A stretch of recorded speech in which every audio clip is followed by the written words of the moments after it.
வணக்கம். முக்கிய செய்திகள்.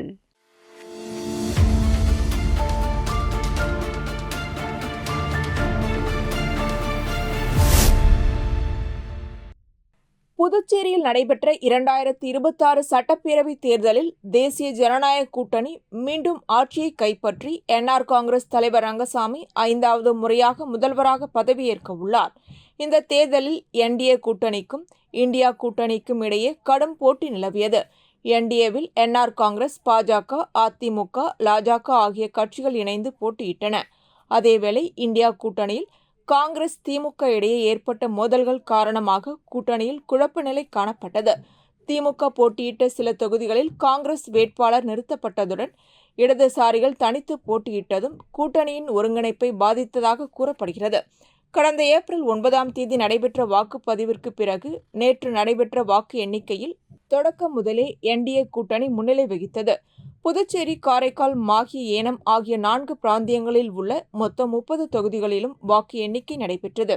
என்டிஏ கூட்டணியில் என்ஆர் காங்கிரஸ் 12, பாஜக 4, அதிமுக 1, லாஜக 1 என மொத்தம் 18 தொகுதிகளில் வெற்றி பெற்று மீண்டும் ஆட்சியை அமைக்கிறது. திமுக 5 தொகுதிகளில் வெற்றி பெற்று பிரதான எதிர்க்கட்சியாக உருவெடுத்துள்ளது. காங்கிரஸ் 1 தொகுதியில் மட்டுமே வெற்றி பெற்றுள்ளது. தமிழக வெற்றிக் கழகம் 2 தொகுதிகளிலும், அதன் கூட்டணி கட்சியான நேயம் மக்கள் கழகம் 1 தொகுதியிலும் வெற்றி பெற்றுள்ளது. மேலும் சுயேட்சைகள் 3 தொகுதிகளில் வெற்றி பெற்றுள்ளனர்.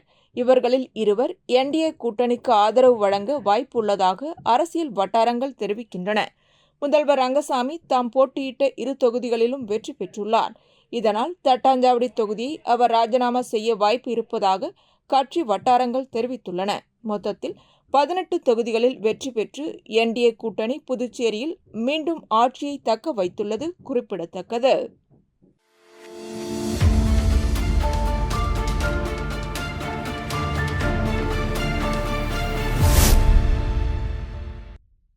புதுச்சேரி 2026 சட்டமன்ற தேர்தலில் வெற்றி பெற்ற சட்டமன்ற உறுப்பினர்களின் ஆலோசனைக் கூட்டம் பாரதிய ஜனதா கட்சியின் மாநில தலைவர் வி.பி. ராமலிங்கம் தலைமையில் பாஜக மாநில தலைமை அலுவலகத்தில் நடைபெற்றது. இந்த கூட்டத்தில் மத்திய அமைச்சரும் பாஜக தேர்தல் பொறுப்பாளருமான மன்சுக் மாண்டவியா, பாஜக மாநில பொறுப்பாளர் நிர்மல்குமார் சுரானா, தசரத் உள்ளிட்ட முக்கிய நிர்வாகிகள் கலந்து கொண்டனர். மேலும் மண்ணாடிப்பட்டு தொகுதி சட்டமன்ற உறுப்பினர் நமச்சிவாயம், முதலியார்பேட்டை தொகுதி சட்டமன்ற உறுப்பினர் ஜான்குமார், திருநள்ளாறு தொகுதி சட்டமன்ற உறுப்பினர் ராஜசேகர், நிறுவி தொகுதி சட்டமன்ற உறுப்பினர் மீனாட்சி சுந்தரம், காமராஜ் நகர் தொகுதி சட்டமன்ற உறுப்பினர் எல்ஜேகே கட்சி தலைவருமான ஜோஸ் சார்லஸ் மார்டின், நெடுங்காடு தொகுதி சட்டமன்ற உறுப்பினர் விக்னேஸ்வரன் ஆகியோர் பங்கேற்றனர். இந்த கூட்டத்தில் தேர்தலில் வெற்றி பெற்றதை தொடர்ந்து மேற்கொள்ள வேண்டிய அடுத்த கட்ட அரசியல் மற்றும் நிர்வாக நடவடிக்கைகள் குறித்து விரிவான ஆலோசனைகள் மேற்கொள்ளப்பட்டன.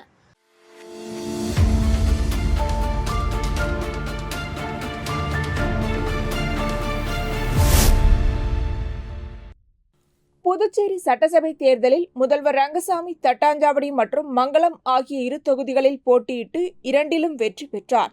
நடைபெற்ற வாக்கு எண்ணிக்கையில் தட்டாஞ்சாவடி தொகுதியின் முடிவுகள் அறிவிக்கப்பட்டன. இதில் ரங்கசாமி 10,024 வாக்குகள் பெற்று வெற்றி பெற்றார். அவரை எதிர்த்து போட்டியிட்ட தவேக கூட்டணி கட்சியான நேயம் மக்கள் கழக வேட்பாளர் விநாயகத்தை விட 4,441 வாக்குகள் அதிகமாக பெற்றார். தொடர்ந்து நடைபெற்ற வாக்கு எண்ணிக்கையில் மங்களம் தொகுதியிலும் ரங்கசாமி வெற்றி பெற்றார். திமுக வேட்பாளர் ரங்கனை விட 7,050 வாக்குகள் அதிகமாக பெற்று அவர் 2வது வெற்றியையும் பதிவு செய்தார். இந்த வெற்றிக்கான சான்றுகளை பெறுவதற்காக முதல்வர் ரங்கசாமி இரவு 7:10 மணியளவில் வருகை தந்தார். முதலில் தட்டாஞ்சாவடி தொகுதி சான்றை பெற சென்ற அவர் தனது மொபைல் போனில் நேரத்தை பார்த்தபடி அலுவலக நுழைவாயிலில் சில நிமிடங்கள் காத்திருந்தார். 7:15 மணியானதும் உள்ளே சென்று 7:16 மணிக்கு தொகுதி தேர்தல் நடத்தும் அதிகாரி அர்ஜுன் ராமகிருஷ்ணனிடமிருந்து சான்றை பெற்றுக் கொண்டார். அதனைத் தொடர்ந்து மங்களம் தொகுதி வெற்றிக்கான சான்றையும் பெற்றுக் கொண்டார். உண்மையான ஒரு நல்ல ஆட்சி, மக்களுக்கான ஒரு ஆட்சி, மக்களுக்கான திட்டங்களை சிறந்த ஒன்று கொண்டு வந்து செயல்படுத்துவது. இளைஞர்கள், மாணவர்கள், தொழிலாளர்கள், குறிப்பாக வயது குறிப்பாக முதியோர் பெண்களுக்கான உதவி. இந்த அரசு வீடு கட்டுகின்ற நிதியை உயர்த்தி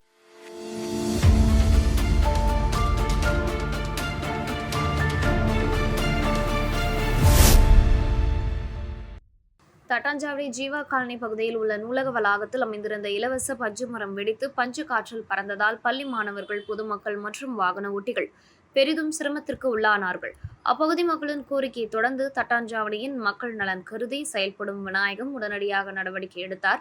அவர் தட்டாஞ்சாவடி தீயணைப்பு நிலையத்தில் புகார் அளித்ததன் பேரில் தீயணைப்புத்துறை அதிகாரிகள் சம்பவ இடத்திற்கு விரைந்து வந்து மக்கள் பாதுகாப்பு கருத்தில் கொண்டு மரத்தின் இடையூறு தரும் கிளைகளை அகற்றினர். மேலும் பஞ்சு காற்றில் பறக்காதவாறு தண்ணீர் தெளித்து கட்டுப்படுத்தும் பணியும் மேற்கொள்ளப்பட்டது.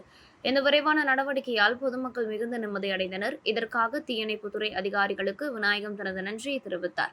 மேலும் இந்த பணியில் அப்பகுதி பொதுமக்கள், கழக நிர்வாகிகள் மற்றும் வியாபாரிகள் இணைந்து ஒத்துழைத்தனர். இதில் மணிமாறன், புகழ், ஆனந்த், பாலன், சங்கர், ரவி, குணா, கார்த்திக், ஆனந்த், பாலாஜி உள்ளிட்டோர் கலந்து கொண்டு பணியை சீராக நிறைவேற்ற உதவினர். இப்பணியை திறம்பட செய்து மக்கள் பாதுகாப்பை உறுதி செய்த விநாயகத்துக்கு அப்பகுதி மக்கள் பாராட்டுகள் தெரிவித்தனர்.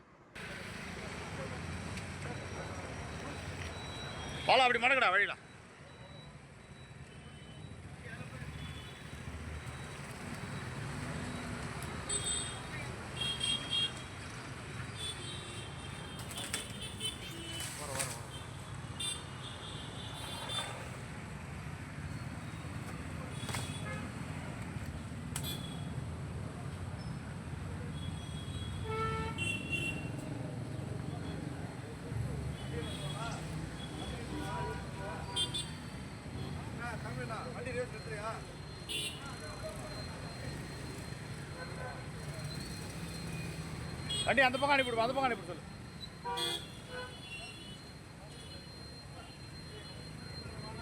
போட்டோம் சிரமமாக தான் இருக்கும். போட்டோம் சிரமத்தை பார்த்தா மக்களுக்கு சிரமப்பட முடியாது.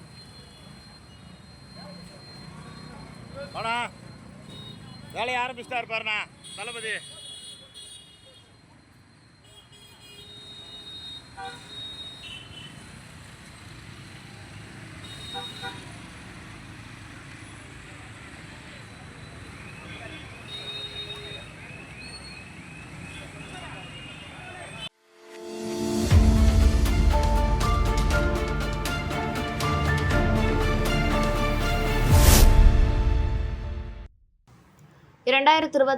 ஆண்டு நடைபெற்ற தமிழ்நாடு சட்டமன்ற தேர்தலில் நடிகர் விஜய் தலைமையிலான தமிழக வெற்றி கழகம் தனது முதல் தேர்தல் களத்திலேயே குறிப்பிடத்தக்க வெற்றியை பதிவு செய்து தமிழக அரசியலில் புதிய அத்தியாயத்தை தொடங்கியுள்ளது.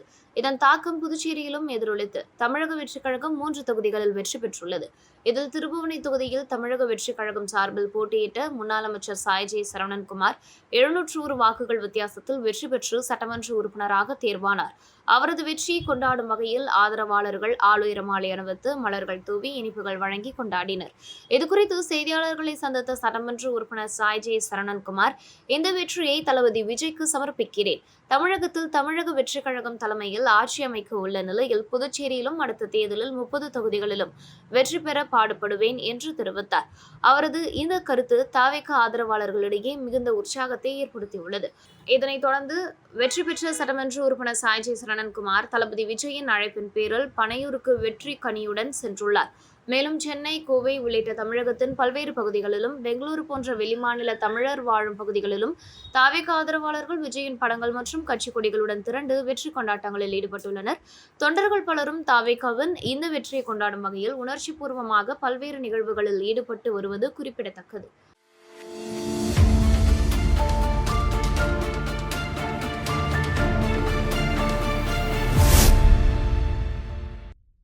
முதலமைச்சர் ரங்கசாமி தலைமையில் என்ஆர் காங்கிரஸ் சட்டமன்ற உறுப்பினர்கள் கூட்டம் தனியார் விடுதியில் நடைபெற்றது. இக்கூட்டத்தில் கட்சியின் வெற்றி பெற்ற சட்டமன்ற உறுப்பினர்கள் கலந்து கொண்டு புதிய அரசின் அமைப்பு, அமைச்சரவை விரிவாக்கம், தொகுதி வாரியான முன்னுரிமை திட்டங்கள் உள்ளிட்ட முக்கிய அம்சங்கள் குறித்து ஆலோசனை நடத்தினர்.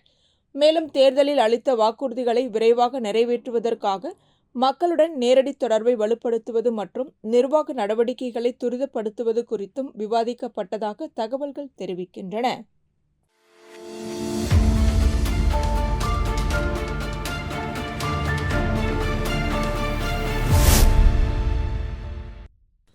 புதுச்சேரி மண்ணாடிப்பட்டு தொகுதி சட்டமன்ற தேர்தலில் வெற்றி பெற்ற அமைச்சர் நமச்சிவாயத்தின் வெற்றியை கொண்டாடும் நிகழ்ச்சி காட்டேரிக்குப்பம் பகுதியில் நடைபெற்றது. வில்லியனூர் மாவட்ட பாஜக தகவல் தொழில்நுட்ப பிரிவு செயலாளரும் அமைச்சர் நமச்சிவாயத்தின் தீவிர ஆதரவாளருமான சேகர் ஏற்பாட்டில் நடைபெற்ற இந்நிகழ்ச்சியில் பட்டாசுகள் வெடித்து மகிழ்ச்சியை வெளிப்படுத்தியதுடன் பொதுமக்களுக்கு இனிப்புகள் வழங்கப்பட்டன. இவ்விழாவில் அதிமுக தொகுதி பொறுப்பாளர் கோபால், பாஜக பட்டியலணி மாநில துணைத் தலைவர் அருள்குமார் மற்றும் நமச்சிவாயத்தின் ஆதரவாளர்களான சுதாகர், அற்புதராஜ், செல்வராஜ், மாரிசன், குணாலன், வெங்கடேஷ், அரிகேசவன், பிரபு, பிரகாஷ் உள்ளிட்டோர் கலந்து கொண்டனர்.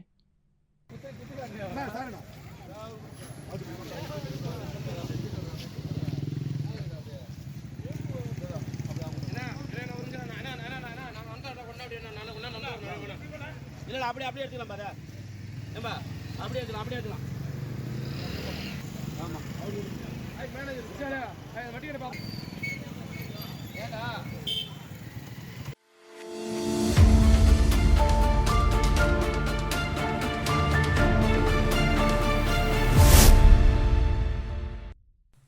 புதுச்சேரி மதகடிப்பட்டு அருகே உள்ள களித்தீர்த்தால் குப்பம் பெருந்தலைவர் காமராஜர் கலைக்கல்லூரியில் ஆபரேஷன் சிந்தூர் வெற்றி தினம் 1ஆம் ஆண்டு அனுசரிப்பு நிகழ்ச்சி கல்லூரி வளாகத்தில் நடைபெற்றது.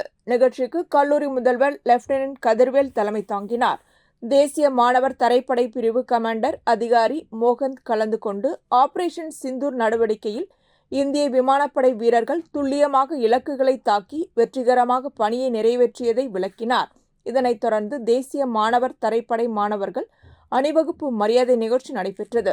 இந்நிகழ்ச்சியில் இளநிலை அதிகாரி அசோக், பயிற்சியாளர்கள் அம்பலவாணன், பாலகிருஷ்ணன், கல்லூரியின் பல்வேறு துறை தலைவர்கள், பேராசிரியர்கள், தேசிய மாணவர் தரைப்படை மாணவர்கள் கலந்து கொண்டனர். நிகழ்ச்சியின் நிறைவாக தேசிய மாணவர் தரைப்படை மாணவர் தினேஷ் நன்றி கூறினார்.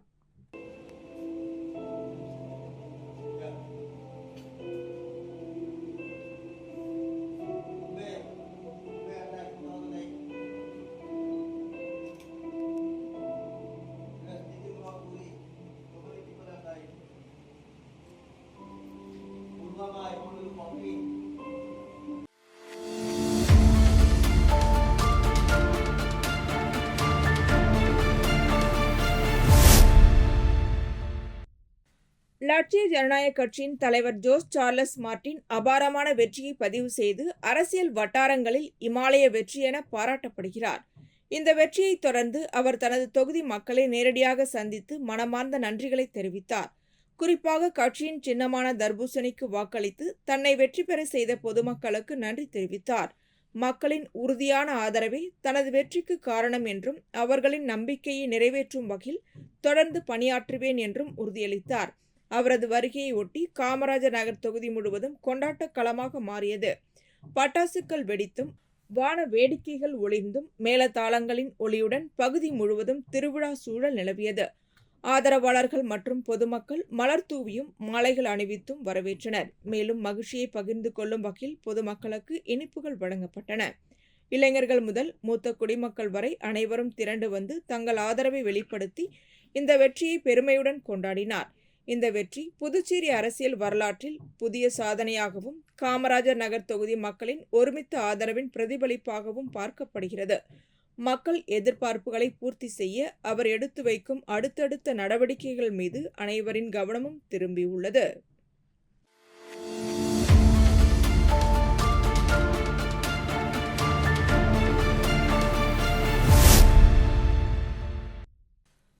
புதுச்சேரி அண்ணா சதுக்கம் அருகில் உள்ள உழவர் சந்தை சாலையோரத்தில் உயரமான இலவம் பஞ்சு மரத்திலிருந்து பஞ்சு வெடித்து காற்றில் பரவுவதால் பொதுமக்கள் மற்றும் வாகன ஓட்டிகள் கடும் அவதிக்கு உள்ளாகினர்.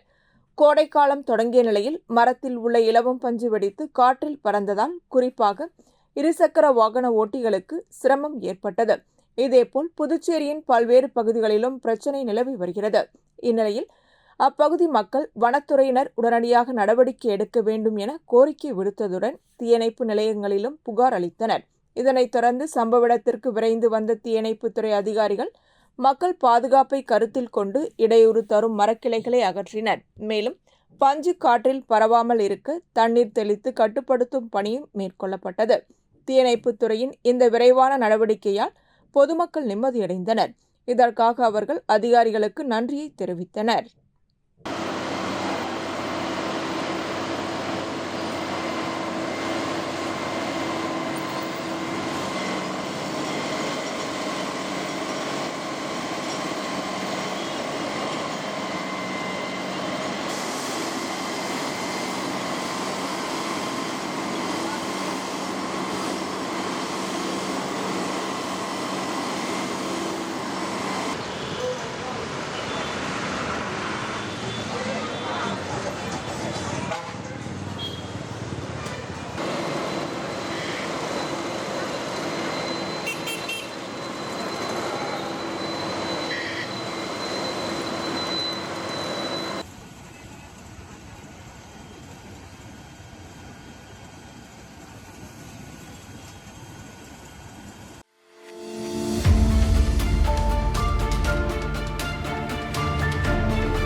புதுச்சேரி ஊசுடு தொகுதியில் நடைபெற்ற தேர்தல் பணியாற்றிய கட்சியினருக்கு சட்டமன்ற உறுப்பினர் கார்த்திகேயன் என்று தெரிவித்துள்ளார். இதுகுறித்து செய்தியாளர்களை சந்தித்த அவர், ஏப்ரல் 9 நடைபெற்ற சட்டசபை தேர்தலில் சிறப்பாக பணியாற்றிய இந்திய கூட்டணி நிர்வாகிகள், சமூக வலைதள தன்னார்வலர்கள், ஓட்டுச்சாவடி முகவர்கள், பிரதிநிதிகள் மற்றும் பொதுமக்கள் அனைவருக்கும் தனது நன்றியை தெரிவித்துக் கொள்கிறேன் என்றார். மேலும் ஊசுடு தொகுதியில் பணியாற்றிய அனைத்து நிலை கட்சி நிர்வாகிகள், தொண்டர்கள் மற்றும் வாக்காளர்களுக்கும் மனமார்ந்த நன்றி தெரிவித்த அவர், தொகுதியில் உள்ள அடிப்படை பிரச்சினைகளை கண்டறிந்து அவற்றை விரைவாக தீர்த்து வைப்பேன் என்று உறுதியளித்தார். அதோடு பொதுமக்களுக்கு தேவையான அனைத்து அடிப்படை வசதிகளையும் நிறைவேற்றுவதற்கான பணிகளை திட்டமிட்டு செயல்படுத்த உள்ளதாகவும், நாளை முதல் செய்ய வேண்டிய பணிகளின் பட்டியலை தயாரித்து அதனை கட்டமைப்பாக நிறைவேற்ற நடவடிக்கை எடுக்கப்படும் என்று சட்டமன்ற உறுப்பினர் கார்த்திகேயன் தெரிவித்துள்ளார். இந்திய தேசிய காங்கிரஸ் சார்பாக ஊசுடு தொகுதியில் நான் போட்டியிட்டு தேர்தல் முடிந்து ஒரு மாதம் கழித்து இன்று தேர்தல் எண்ணிக்கை ஆரம்பித்து ஊசுடு தொகுதி சார்பாக 4000க்கு அதிகமாக வித்தியாசத்தில் வெற்றி பெற்றுள்ளேன். மொத்த வாக்கு 15,400 வாக்குகளை பெற்றிருந்தேன். இதற்காக எனது தொகுதி மக்களுக்கும் என்னோட இன்று வரை 15 வருடமாக தோழாக இருந்த எனது 6 சகோதர சகோதரிகளுக்கும், ஊர் பெரியவர்களுக்கும், காங்கிரஸ் பேர் இயக்கத்தின் தலைவர்களுக்கும், செயலாளர்களுக்கும், உறுப்பினர்களுக்கும் அனைவருக்கும் இந்த நேரத்தில் நான் மிகப்பெரிய ஒரு நன்றியை தெரிவித்துக் கொள்கிறேன். இந்த தேர்தல் மிக வித்தியாசமான தேர்தல். இந்த தேர்தலை தேர்தல் துறை மிகவும் நல்ல விழிப்போடு கண்காணித்து நல்ல முறையில் இந்த தேர்தலை நடத்தி கொடுத்துருக்காங்க. வாக்கு எண்ணிக்கையும் மிக விரைவாக நிறைய ஆர்வம் இன்க்ரீஸ் பண்ணி நிறைய சீக்கிரமாக அந்த ரிசல்ட்டை அறிவிச்சிருக்காங்க. முதல்ல அவங்களுக்கு அனைவருக்கும் ஒரு நன்றியை தெரிவித்துக் கொள்கிறேன். ஊசுடு தொகுதி இன்று ஒரு பணத்துக்காக அடிமையாகாமல் இந்த ஒரு நேர்மையான முறையில் இந்த மக்கள் கண்டிப்பாக வாக்களித்திருக்கிறாங்க. மேலும் அவங்களுக்கு இந்த வருகின்ற 5 வருடமும் மிக சிறப்பான பணியை, எந்தெந்த பணி தொழில் இருந்ததோ, எது முக்கியமாக வேலை வாய்ப்பாக இருக்கட்டும், சாலை வசதியாக இருக்கட்டும், அந்த முன்னேற்ற பாதையில் ஊசுடு தொகுதியை கண்டிப்பாக நான் கொண்டு செல்வேன் என்று நேரத்தில் தெரிவித்துக் கொள்கிறேன்.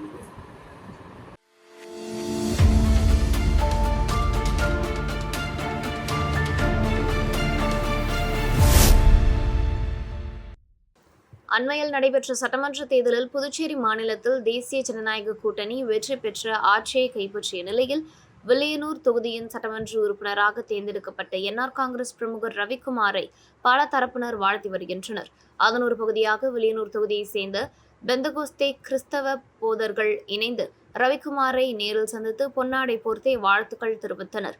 மேலும் அவரது வெற்றியை முன்னிட்டு ஆசீர்வாத ஜபமும் நடத்தப்பட்டது. இந்த நிகழ்வில் போதகர்கள் ஆரோக்கியதாஸ், ரகு, சாலமன், சுந்தர்ராஜன், சார்ஜ் கிறிஸ்துதாசன், காமராஜ், பிலிப், சிவஞானம், சகரியா, ராஜு, மார்டின் ராஜ் உள்ளிட்டோர் கலந்து கொண்டனர்.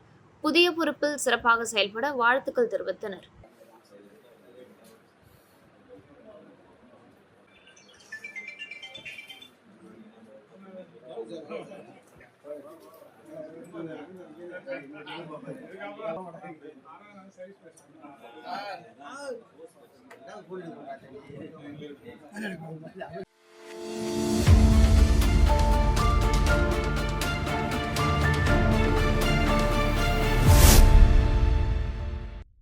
புதுச்சேரி எல்லைப்பிள்ளை சாவடி 100 அடி சாலையின் சென்டர் மெடின்களில் நடப்பட்டுள்ள பசுமை புற்கள் மற்றும் அழகு மலர் செடிகள் பராமரிப்பின்றி கருகி வருவதால் பொதுமக்கள் கவலை தெரிவித்துள்ளனர்.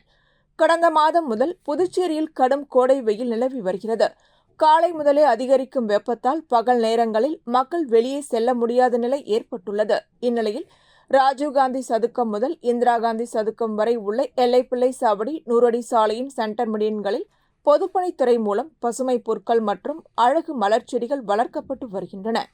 ஆனால் தற்போது வெயிலின் தாக்கம் அதிகரித்துள்ள நிலையில் குறிப்பாக ராஜீவ்காந்தி அரசு மகளிர் மற்றும் குழந்தைகள் மருத்துவமனை எதிரே உள்ள பகுதிகளில் செடிகளுக்கு போதிய தண்ணீர் ஊற்றாததால் அவை வேகமாக கருவி வருகின்றன. இதற்கு மாறாக ராஜீவ் சதுக்கம் முதல் சிவாஜி சிலை வரை உள்ள ஈசிஆர் சாலையின் சென்டர் மிடின்களில் உள்ள செடிகள் முறையாக பராமரிக்கப்பட்டு பல வண்ண மலர்களுடன் செழித்து வளர்ந்து வருகின்றன. ஆகையால் வெயிலின் தாக்கத்தை கருத்தில் கொண்டு எல்லைப்பிள்ளை சாவடி பகுதியில் உள்ள செடிகளுக்கும் தண்ணீர் ஊற்றி உரிய பராமரிப்பு நடவடிக்கைகள் மேற்கொள்ள வேண்டும் என பொதுமக்கள் அதிகாரிகளிடம் கோரிக்கை விடுத்துள்ளனர்.